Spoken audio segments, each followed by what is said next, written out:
یہ کائنات انسان کے لیے بنائی گئی ہے،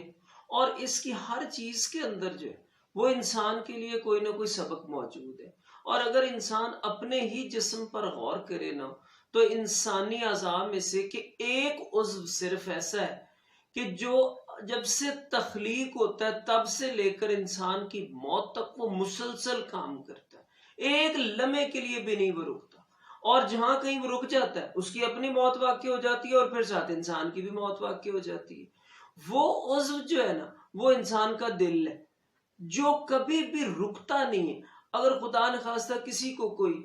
دل کا مسئلہ ہوتا ہے نا، اور ڈاکٹر اس کا بائی پاس کرتے ہیں یا آپریٹ کر رہے ہوتے ہیں، تو دل کو اس وقت بھی مصنوعی مشینریوں پر لگا کر مسلسل چلایا جاتا ہے، کیونکہ جہاں کہیں وہ رک جاتا ہے تو دوبارہ وہ چل نہیں سکتا۔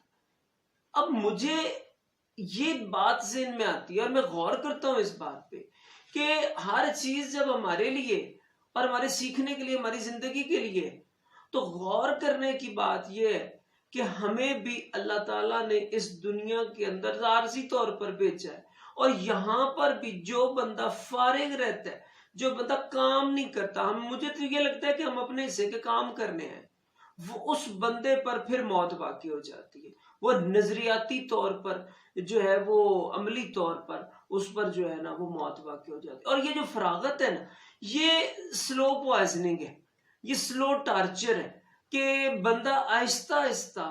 فارغ رہنے والے بندہ، اپنا کام چھوڑ کر بیٹھنے والا بندہ، اپنی زندگی کی منصوبہ بندی نہ کرنے والا بندہ جو ہوتا ہے نا، وہ آہستہ آہستہ ناکامی کی طرف اور پھر بالآخر جو ہے وہ ایک عبرتناک موت کی طرف جا رہا ہوتا ہے۔ آپ دنیا میں دیکھ لیں، غریب سے غریب آدمی، امیر سے امیر آدمی، ہر بندے کو اپنی زندگی چلانے کے لیے محنت کرنا پڑتی ہے، کیونکہ امیر آدمی تو اسے اپنا پیسہ مینج کرنا ہے، اور مینج کرنے کے لیے اس کو کام کرنا ہے۔ غریب آدمی ہے تو اس نے پیسہ کمانا ہے، اس کے لیے اس کو کام کرنا ہے۔ اب آپ یہ دیکھیں کہ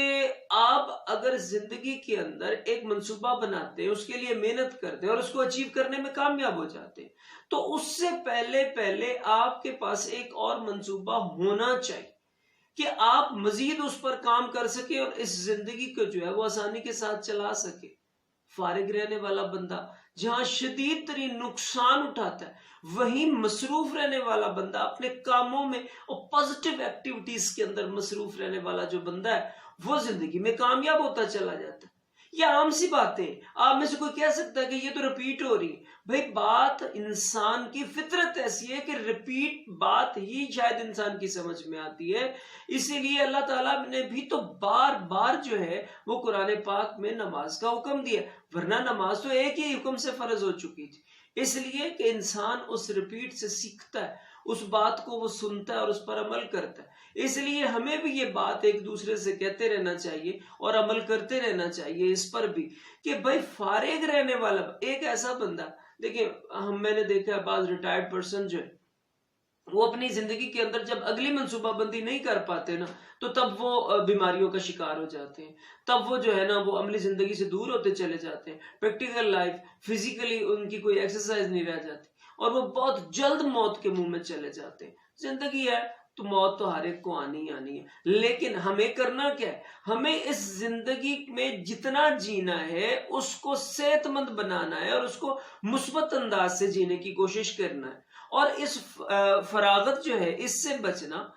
اور مصروف رہنے کا جو عمل ہے، یہ بھی تو صحت مند زندگی کی طرف جانے کی ایک علامت ہے نا۔ تو اس لیے ہمیں چاہیے، ایک طالب علم ہے، وہ امتحان کے قریب آ کے اتنا زیادہ محنت کر رہا ہوتا ہے کہ اس کے جو ہے 24 آور تقسیم ہوئے ہوتے ہیں، اور وہ مسلسل محنت کر رہا، لیکن اچانک کیا ہوتا ہے، اس کے ادھر سے امتحانات ختم ہوتے اور ادھر سے اس کی فراغت کی زندگی شروع ہو جاتی ہے۔ ایک اچھا اور عقل مند طالب علم جو ہے وہ یہ کرتا ہے کہ جب اس کے امتحان ختم ہونے والے ہوتے ہیں اس سے پہلے اگلی منصوبہ بندی کر چکا ہوتا ہے، کیونکہ یہ زندگی ایک تسلسل کا نام ہے، یہ یاد رکھ لیں، اور اس تسلسل میں سے جو نکل جاتا ہے نا وہ ذلیل و خوار ضرور ہوتا ہے۔ اس لیے ہمیں مصروف رہنا ہے، اور مصروفیت کے لیے دیکھیں یہ زندگی ہے، اس کے تقاضے بدلتے ہیں. اب مجھے تو یہ لگتا ہے کہ ہر 10 سال کے ٹینور کے بعد ہمیں بہرحال خود کو زندگی کے مطابق اپ ڈیٹ کرنے کی ضرورت آ جاتی ہے، اور وہ بھی ہمارے لیے ایک مصروفیت کی جگہ بن جاتی ہے کہ میں ایک اردو کا استاد ہوتے ہوئے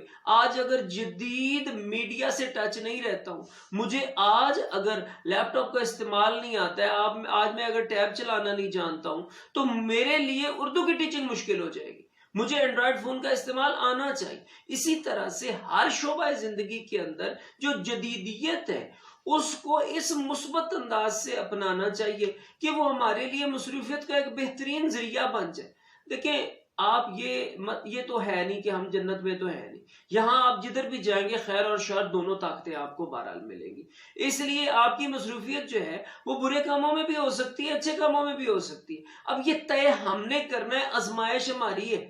ہم اس دنیا میں آزمائش کے لیے بیٹھے ہوئے، آزمائش ہماری. اور اگر ہم طے کرنے میں کامیاب ہو جاتے ہیں اور زندگی کے اہداف طے کرنے میں کامیاب ہو جاتے ہیں اور کہیں پر بھی سستی کا شکار نہیں ہوتے،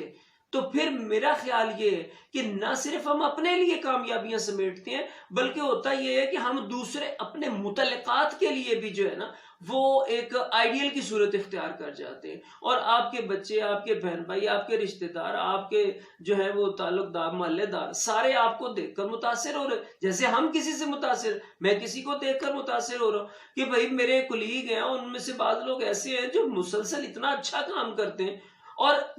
دیکھو مہنگائی کا رونا آج ہر بندہ رو رہا ہے. میں کہتا ہوں وہ بندہ مہنگائی کا رونا کبھی نہیں روتا. ٹھیک ہے ہمارے ملک میں مہنگائی ہے، ہر جگہ پر اس کی وجوہات بھی ڈسکس ہو رہی ہیں. وہ بندہ مہنگائی کا رونا کبھی نہیں روتا جو اپنے آپ کو اپ ڈیٹ کرتا ہے، جو نت نئے اپنی کمائی، حلال کمائی کے ذرائع تلاش کرتا ہے. اس کو ایک تو مصروفیت ملتی ہے، دوسرا پھر یہ کہ اس کی آمدنی میں معقول اضافہ ہوتا چلا جاتا ہے. آج اگر ہم دیکھیں غور کر کے تو شاید آج سے 5 سال پہلے کا جو 100 روپیہ تھا آج اس کی ویلیو شاید 10 روپے کے برابر رہ گئی ہوگی. لیکن جس بندے نے آج اپنی آمدنی کے ذرائع کو اپنے مصروفیت کے ساتھ اتنا آگے بڑھا لیا ہے تو اس کو کوئی تنگی نہیں ہے. لیکن اب ہمیں کرنا یہ ہے کہ ہمیں اس زندگی کو مصروف گزارنا ہے. وہ ہم عبادت میں مصروف ہوں، وہ ہم ریاضت میں مصروف ہوں، وہ ہم گھر والوں کے ساتھ جو ہے وہ مصروف ہوں، یا پھر ہم اپنے کاروباری معاملات میں مصروف ہوں. بہرحال ہمیں مصروف رہنا ہے. فارغ رہنے والے بندے جو ہیں وہ ذلیل و خوار ہو جاتے ہیں. اللہ تعالی ہم سب کو عمل کرنے کی توفیق عطا فرمائے.